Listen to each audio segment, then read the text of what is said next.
رسول اللہ صلی اللہ علیہ وسلم نے فرمایا جمعہ کے دن اور جمعے کی رات کو کثرت سے مجھ پر درود پڑا کرو، بس جو آدمی مجھ پر ایک دفعہ درود بھیجے گا اللہ اس پر 10 رحمتیں نازل کرے گا۔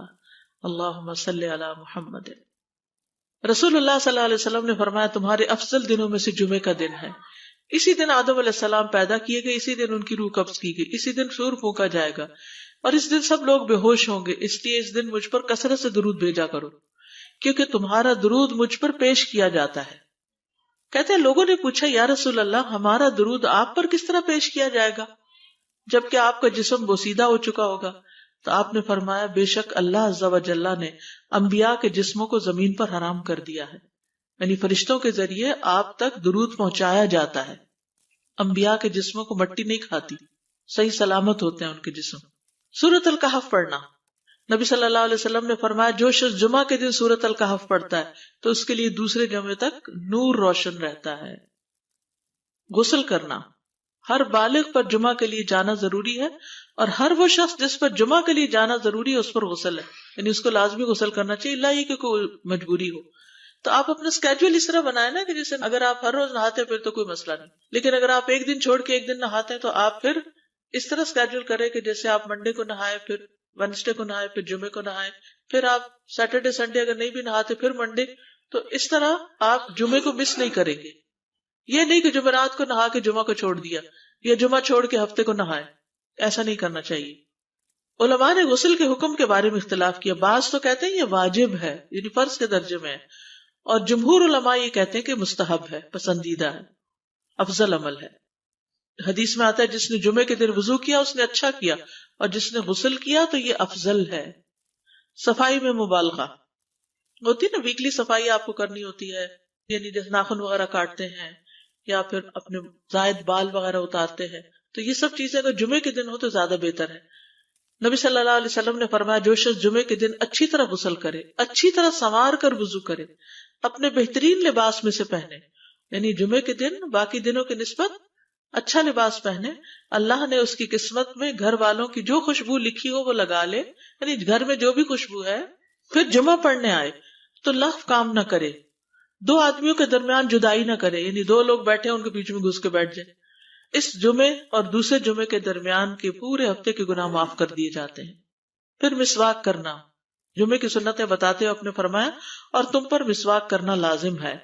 اچھا لباس پہننا، نبی صلی اللہ علیہ وسلم نے فرمایا اگر ممکن ہو تو جمعہ کے لیے اپنے کام کاج کے کپڑوں کے علاوہ 2 کپڑے اور بنا رکھنے میں کیا حرج ہے، اسپیشل ڈریس رکھے جو جمعے جمعے کو ہی پہن لے۔ خوشبو لگانا، یعنی خوشبو لگائے، حدیث میں آتا ہے چاہے وہ عورت کی خوشبو سے ہو، یعنی آپ کی اپنی نہیں، بیوی کی خوشبو پڑی ہو وہی لگا لو، لیکن لگاؤ۔ تیل لگانا، جو شخص جمعہ کے دن غسل کرے اور جس قدر ممکن ہو پاکیزگی حاصل کرے اور اپنے تیل میں سے تیل لگائے یا اپنے گھر کی خوشبو میں سے خوشبو لگائے، پھر نکلے کہ 2 آدمیوں کے درمیان تفریق نہ کرے، جتنی مقدرہ نماز پڑھ لے، اور جب امام بات کرے تو خاموش رہے، اس جمعے سے لے کر دوسرے جمعے تک اس کے گناہ بخش دیے جاتے ہیں۔ جمعہ کا وقت، سورج ڈھلتے ہی جمعہ پڑھنا، سورج ڈھلتے ہی جمعہ پڑھنا، اول وقت جمعہ پڑھنا، بہت لیٹ نہیں کرنا چاہیے۔ ایاس بن سلمہ بن عقبہ اپنے والد سے روایت کرتے ہیں، انہوں نے کہا کہ ہم رسول اللہ صلی اللہ علیہ وسلم کے ساتھ جمعے کی نماز پڑھ کر واپس لوٹتے تھے تو دیواروں کا سایہ اتنا نہیں ہوتا تھا کہ ان سے اپنے آپ کو سایہ مہیا کیا جا سکے، یعنی ابھی سورج بہت تھوڑا ڈھلا ہوتا تھا۔ ہاں، گرمی کی شدت میں تاخیر کی اجازت ہے۔ مسجد میں داخلہ، مسجد کی طرف جلدی نکلنا، تحیت المسجد ادا کرنا۔ عمر بن دینار کہتے ہیں انہوں نے جابر رضی اللہ عنہ کو کہتے ہوئے سنا کہ ایک شخص جمعہ کے دن مسجد میں داخل ہوا اس حال میں کہ نبی صلی اللہ علیہ وسلم خطبہ دے رہے تھے، تو آپ نے فرمایا کیا تم نے نماز پڑھی؟ اس نے کہا نہیں، تو آپ نے فرمایا کھڑے ہو 2 رکعتیں پڑھو۔ اب یہ بڑا اہم مسئلہ ہے، مسجد میں داخل ہو چاہے خطبہ ہو رہا ہو 2 رکعت پڑھے بغیر نہ بیٹھو، ٹھیک ہے؟ اور یہ کیا ہے؟ دراصل تحیت المسجد، یہ جمعے کی سنتیں نہیں ہیں، یہ کیا ہے؟ تحیت المسجد ہے، اور مختصر پڑھی جائیں، یعنی امام جب خطبہ دے رہا ہو تو چاہیے کہ 2 رکعتیں پڑھے اور دونوں میں اختصار کرے۔ نماز سے قبل ہلکا بنانے کی ممانعت، مثلا آپ جلدی چلے گئے تو یہ نہیں کہ ایک گروپ بنا کے آپس میں گپ شپ شروع کر دیں، نہیں، سیدھے ہی لائنوں میں بیٹھیے۔ انتظار کا وقت کیسے گزاریں گے؟ نفل پڑھ کے بیٹھ گئے، ذکر اذکار کریں، قبلے کی طرف رخ کر کے لائنوں میں بیٹھیں، حلقہ نہیں بنائیں، بیٹھ کے خرید و فروخت نہیں کریں، تاخیر سے آنے پہ گردنیں پھلانگ کے نہ آگے جائیں۔ رسول اللہ صلی اللہ علیہ وسلم نے فرمایا ٹیک لگا کے مت کھاؤ، یہ عام ایک ادب بتایا، یعنی اس طرح ٹیک لگا کے نہیں کھاؤ، کھانے کے وقت سیدھے ہو جاؤ۔ چھنے ہوئے آٹے کی روٹی نہ کھاؤ، میدا۔ مسجد میں کوئی جگہ مقرر نہ کرو کہ یہ میری جگہ ہے، آپ کیوں آج یہاں کھڑی ہو گئی، کہ تم اسی میں ہی نماز پڑھو۔ کچھ لوگ ہوتے ہیں نا آ کے مخصوص جگہ ہی پڑھتے ہیں، اگر کوئی اور وہاں ہو جائے ڈسٹرب ہو جاتے ہیں۔ اور جمعہ کے دن لوگوں کی گردنیں نہ پھلانگو، ورنہ اللہ تمہیں قیامت کے دن لوگوں کے لیے پل بنا دے گا۔ کیونکہ بہت اذیت کی بات ہے نا، آپ بیٹھے ہیں لوگ باقاعدہ بعض اوقات کندھوں پہ ہاتھ رکھ کے اس کو تنگ کر اس کو تنگ کر، تو یہ نہیں کرنا چاہیے۔ اگر آپ کو اٹھنا بھی پڑ گیا بیچ میں تو واپسی پہ پیچھے کھڑے ہو جائیے، اگلی لائن مل جائے گی۔ جی یہ تو بہت ضروری بات آپ نے کی کہ جب لوگ مسجد آئے تو پہلی صف میں بیٹھے، یعنی پہلی چھوڑ کے آخری میں بیٹھ جائیں اور پھر لوگ ان کی گردنیں پلانگتے رہیں، دوسروں کے لیے فتنہ بننا۔ جابر بن عبداللہ رضی اللہ عنہ سے روایت ہے کہ جمعے کے دن رسول اللہ صلی اللہ علیہ وسلم خطبہ ارشاد فرما رہے تھے کہ ایک آدمی مسجد میں داخل ہوا، وہ قریب آ کر بیٹھنے کے لیے لوگوں کے اوپر سے گزرنے لگا۔ رسول اللہ صلی اللہ علیہ وسلم نے فرمایا بیٹھ جاؤ، تحقیق تم نے لوگوں کو تکلیف پہنچائی اور دیر سے آئے۔ یہ عربی کے الفاظ بڑے خوبصورت ہیں، اجلس فقد آذیت و آنیت، کتنی جامع زبان ہے یہ، اجلس فقط آذیت، تو نے اذیت دی، و آنیت، اور دیر سے آئے۔ ہاں تو اس سے منع کیا گیا۔ کسی کو اس کی جگہ سے نہ اٹھانا۔ جابر رضی اللہ عنہ نبی صلی اللہ علیہ وسلم سے روایت کرتے ہیں، آپ نے فرمایا تم میں سے کوئی شخص جمعہ کے دن اپنے بھائی کو کھڑا نہ کرے کہ پھر دوسری طرف سے آ کر اس کی جگہ پہ خود بیٹھ جائے، بلکہ جو آئے وہ کہے جگہ کشادہ کرو، ہمارے لیے بھی جگہ بناؤ، یہ کہے۔ خطبہ جمعہ اور اس کے آداب۔ خطبہ جمعہ کی اہمیت، جب اذان ہو جائے تو کیا کرے انسان؟ مسجد کی طرف دوڑ پڑے۔ تو مسجد میں جماعت تو نہیں ہو رہی ہوگی، پہلے کیا ہو رہا ہوگا؟ خطبہ ہو رہا ہوگا۔ امام کا خطبے سے پہلے سلام کرنا۔ نبی صلی اللہ علیہ وسلم جب ممبر پر چڑھتے تو حاضرین کو السلام علیکم کہتے۔ امام کا کھڑے ہو کر خطبہ دینا۔ رسول اللہ صلی اللہ علیہ وسلم کھڑے ہو کر خطبہ دیتے، پھر بیٹھ جاتے، پھر کھڑے ہوتے اور کھڑے ہو کر خطبہ دیتے، یعنی بیچ میں تھوڑا سا بیٹھ بھی جاتے تھے۔ جس نے تمہیں یہ خبر دی کہ آپ بیٹھ کر خطبہ دیتے تھے تو تحقیق اس نے جھوٹ بولا، بس یقیناً اللہ کی قسم میں نے آپ کے ساتھ 2000 سے زائد نمازیں پڑھی ہیں، یعنی جن میں بہت سے جمعے بھی آئے ہیں، تو ایسا کچھ نہیں۔ امام کا 2 خطبے دینا، یعنی کھڑے تھے پہلے، پھر ذرا بیٹھ گئے، پھر دوسری دفعہ اٹھے، تو یہ 2 خطبے ہو گئے۔ مختصر خطبہ دینا۔ آپ کے خطبات چند کلمات ہوا کرتے تھے، بہت لمبی تقریریں نہیں، آپ کا خطبہ درمیانہ ہوتا تھا۔ نبی صلی اللہ علیہ وسلم نے فرمایا آدمی کا نماز کو لمبا کرنا اور خطبے کو مختصر کرنا اس کی سمجھداری کی علامت ہے۔ بس نماز لمبی کرو اور خطبہ مختصر کرو، کیونکہ بعض بیان جادو جیسا اثر رکھتے ہیں، یعنی تھوڑے بھی بات کرو گے تو دل میں چلی جائے گی۔ نماز پہ زیادہ توجہ۔ نبی صلی اللہ علیہ وسلم کا خطبے میں سورۃ قاف پڑھنا۔ حارثہ بن نعمان کی بیٹی سے روایت ہے، کہتی ہے کہ میں نے سورۃ قاف رسول اللہ صلی اللہ علیہ وسلم سے سن کر حفظ کر لی۔ آپ ہر جمعے کو خطبے میں پڑھا کرتے تھے۔ سامعین کا امام کی طرف رخ کرنا، یعنی جمعے کے دن یہ نہیں کہ آپ کرسی لگا کے کسی اور طرف منہ کر کے بیٹھ جائیں اور جب جماعت ہو تو پھر صف میں کھڑے، نہیں، آپ صف میں بیٹھے ہو، کس طرف منہ ہو؟ قبلہ رخ ہو، امام سامنے ہی ہوگا نا قبلے کی طرف۔ ایک صحابی کہتے کہ جب آپ ممبر پہ چڑھتے تو ہم اپنے چہروں کے ساتھ آپ کی طرف متوجہ ہوتے، ادھر ادھر نہیں دیکھتے تھے خطبے کے دوران۔ امام کے قریب بیٹھنا۔ اللہ کے نبی صلی اللہ علیہ وسلم نے فرمایا ذکر میں حاضر ہوا کرو، یعنی خطبہ میں، اور امام کے قریب بیٹھا کرو، بے شک آدمی دور ہوتا رہتا ہے حتیٰ کہ وہ جنت میں بھی پیچھے ہی ہوگا اگرچہ وہ اس میں داخل بھی ہو جائے۔ یہ تاخیر کی اتنی مذمت ہے۔ خاموشی سے خطبہ سننا، یعنی بات نہیں کرنی چاہیے، کوئی اہم بات بھی نہیں پوچھنی چاہیے۔ ابن مسعود سے روایت ہے کہ انہوں نے ابی ابن کعب سے قرآن کی کسی آیت کے بارے میں سوال کیا جبکہ اللہ کے نبی خطبہ دے رہے تھے، تو انہوں نے اعراض کیا اور کوئی جواب نہ دیا۔ پھر جب آپ نے نماز پڑھائی تو ابی کہنے لگے تمہارا جمعہ ہی نہیں ہوا۔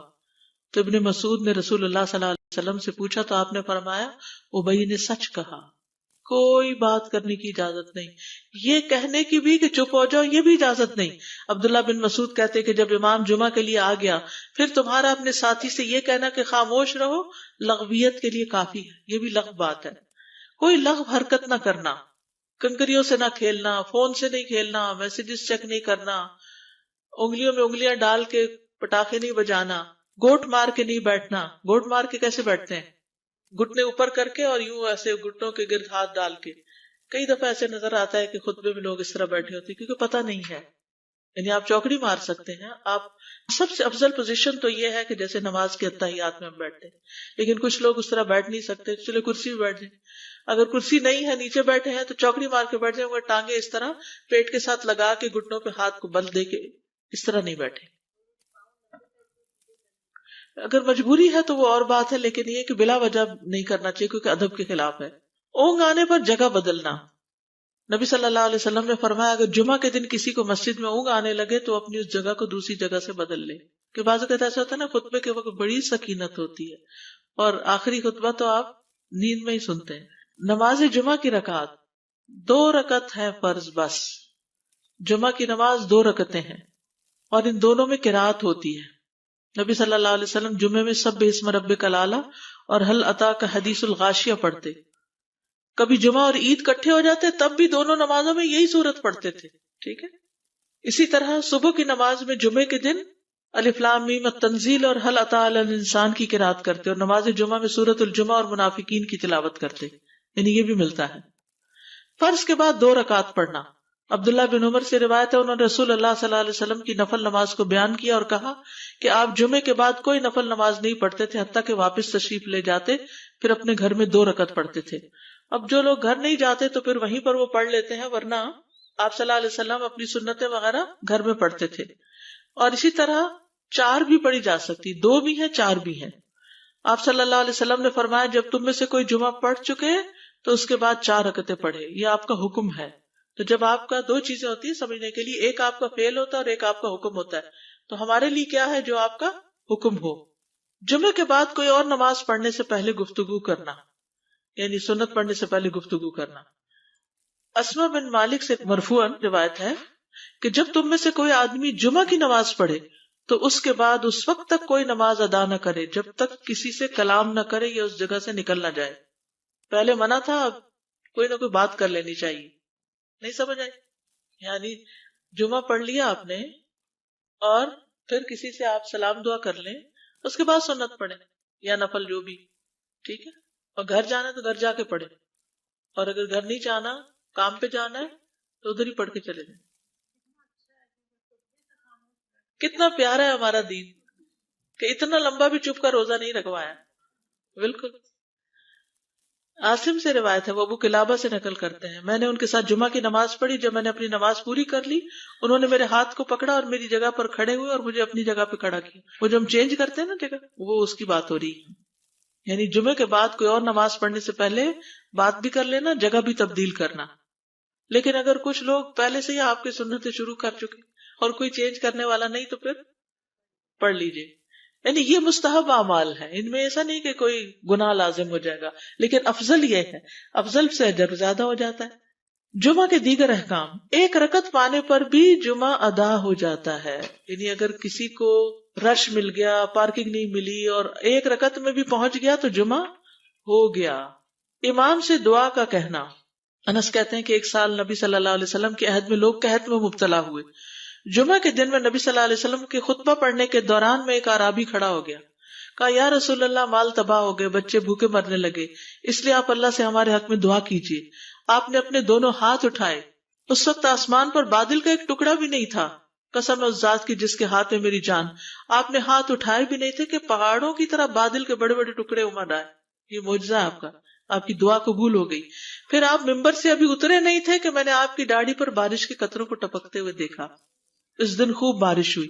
پھر دوسرے دن، تیسرے، چوتھے، حتیٰ کہ دوسرے جمعے تک سلسلہ جاری رہا. دوسرے جمعے وہی عربی یا کوئی اور کھڑا ہو گیا اور کہا یا رسول اللہ، چھتیں گر گئی، مال ڈوب گیا، اس لیے آپ ہمارے لیے اللہ سے دعا کیجیے. چنانچہ آپ نے اپنے دونوں ہاتھ اٹھائے اور فرمایا اے میرے اللہ، ہمارے ارد گرد برسا، ہم پر نہ برسا. اور بدلی کے جس طرف اشارہ کرتے وہ بدلی ہٹتی جاتی اور مدینہ ایک حوض کی طرح ہو گیا. وادی کنات 1 مہینے تک بہتا رہا. جو شخص بھی کسی علاقے سے آتا تو اس پر بارش کا حال بیان کرتا. جیسے ہوتا ہے نا کوئی فلڈ آ جائے، کچھ ہریکین، تو پھر ہر کوئی موضوع گفتگو ہو جاتا ہے. جمعہ کے بعد قیلولہ کرنا. انس کہتے ہیں کہ ہم لوگ جمعہ کے دن سویرے نکلتے اور جمعہ کی نماز کے بعد قیلولہ کرتے تھے. جمعہ کے بعد کھانا کھانا.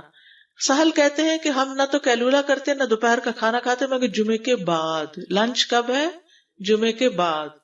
جمعے کو قیام و سیام کے لیے خاص کرنے کی ممانعت ہے، یعنی اس دن کی رات کو شب جمعہ منانا کہ اس رات پوری عبادت کریں گے، یہ سنت سے ثابت نہیں. ٹھیک ہے. اور دن کو روزے کے لیے خاص کرنا یہ بھی سنت سے ثابت نہیں، الا یہ کہ کوئی معمول کا روزہ رکھتا ہے، ایام 20 کا روزہ ہے تو وہ اور بات ہے. ابو ہریرہ سے روایت ہے کہ میں نے رسول اللہ صلی اللہ علیہ وسلم کو فرماتے ہوئے سنا، تم میں سے کوئی شخص جمعہ کے دن روزہ نہ رکھے مگر یہ کہ اس کے ایک دن پہلے یا اس کے بعد کا دن ملا کر روزہ رکھے. جمعہ کے دن خرید و فروخت کی ممانعت ہے. جمعہ کے دن جب نماز کے لیے پکارا جائے تو اس وقت اللہ نے خرید و فروخت سے منع کیا ہے. وَذَرُوا الْبَيْعَ، اس دن کاروبار حرام ہے. اور یہ جمعے کی دوسری اذان کے ساتھ تعلق رکھتا ہے، یعنی صبح صبح کام کر سکتے ہیں لیکن اذان ہوتے ہی چھوڑ دیں، اور جب پھر جمعہ سے فارغ ہو جائے تو دوبارہ دکان پہ جا کے بیٹھ جائیں.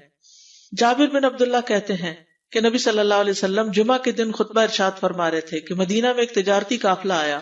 رسول اللہ صلی اللہ علیہ وسلم کے صحابہ اس کی طرف لپک پڑے اور آپ کے پاس مسجد میں صرف 12 آدمی بچے. تو رسول اللہ صلی اللہ علیہ وسلم نے یہ صورت دیکھ کر فرمایا، اس ذات کی قسم جس کے ہاتھ میں میری جان ہے، اگر تم سارے کے سارے چلے جاتے اور کوئی بھی باقی نہ بچتا تو اس وادی میں آگ بہہ پڑتی. یعنی اتنا بڑا جرم ہے یہ. پھر یہ آیت نازل ہوئی، وَإِذَا رَأَوْا تِجَارَةً أَوْ لَهْوًا انفضوا إِلَيْهَا وَتَرَكُوكَ قَائِمًا، جب وہ کوئی سودا بکتا دیکھیں یا کوئی تماشا نظر آ جائے تو اس کی طرف دوڑ جاتے ہیں اور آپ کو کھڑا ہی چھوڑ دیتے ہیں. راوی کہتے ہیں جو 12 آدمی رسول اللہ صلی اللہ علیہ وسلم کے ساتھ رہے ان میں ابو بکر اور عمر رضی اللہ عنہ بھی شامل تھے.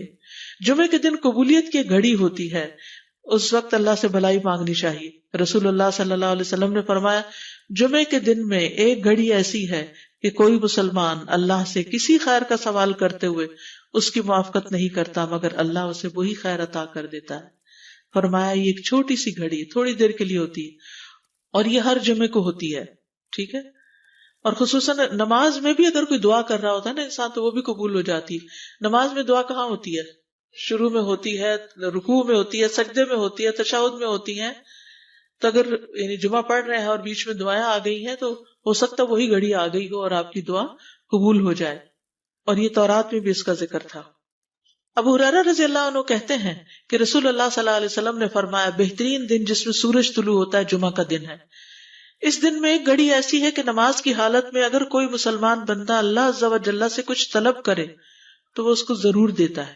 کعب نے کہا ایسا سال میں ایک مرتبہ ہوتا ہے؟ تو میں نے کہا نہیں بلکہ ہر جمعہ کو ہوتا ہے.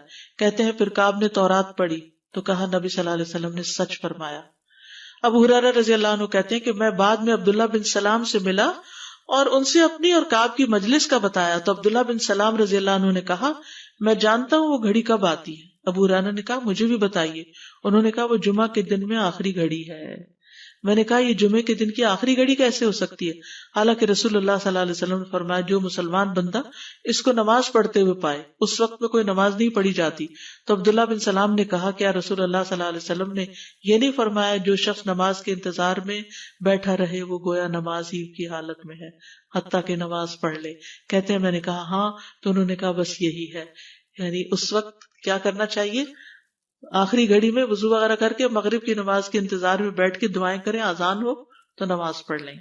عصر کے بعد سے مغرب تک کا وقت ہے. انس بن مالک سے روایت ہے کہ نبی صلی اللہ علیہ وسلم نے فرمایا جمعہ کے دن اس گھڑی کو جس میں دعا کی قبولیت کی امید کی جاتی ہے عصر سے لے کر سورج ڈوبنے تک کے درمیان تلاش کرو اور دن کی آخری گھڑی ہے. تو اللہ سبحانہ وتعالی ہمیں اس دن کی برکتوں سے فائدہ اٹھانے کی توفیق عطا فرمائے.